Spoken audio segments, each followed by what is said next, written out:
બોટાદ જિલ્લાના રાણપુર તાલુકાના જાળેલા ગામમાં એક યુવકનું મૃતદેહ મળતા ગામમાં ચકચાર મચી છે। યુવકનો મૃતદેહ પાણીની ટાંકી પાસેથી મળી આવ્યો। પ્રાપ્ત માહિતી અનુસાર અજાણ્યા વ્યક્તિનો ફોન આવતા યુવક મિત્રને મળી પાછો આવું છું કહીને ઘરેથી નીકળ્યો હતો, પરંતુ મોડી રાત્રે પણ પરત ન આવતા પરિવારજનોએ શોધખોળ શરૂ કરી હતી। ત્યારબાદ તપાસ દરમિયાન યુવકનો મૃતદેહ મળી આવ્યો હતો। પ્રાથમિક માહિતી અનુસાર મૃતદેહ પરિજનના નિશાન જોવા મળ્યા છે, જેના આધારે પરિવારજનોએ હત્યાનો આક્ષેપ કર્યો છે। તેઓએ આરોપીઓ સામે કાર્યવાહી ન થાય ત્યાં સુધી મૃતદેહ સ્વીકારવાનો ઇનકાર કર્યો છે।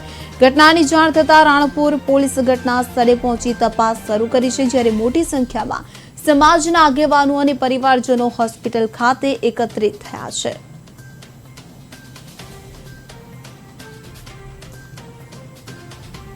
સાળેલા ગોઠાટા રોડ ઉપર પાણીની ટાંકી છે, તો ત્યાં બાઇક લઈને ગયો કે બાઇક બહાર પડ્યું હતું અને એ જે ટાંકી છે ને એમાં ગ્રાઉન્ડ છે, બહાર દરવાજા તાળું માર્યું હતું।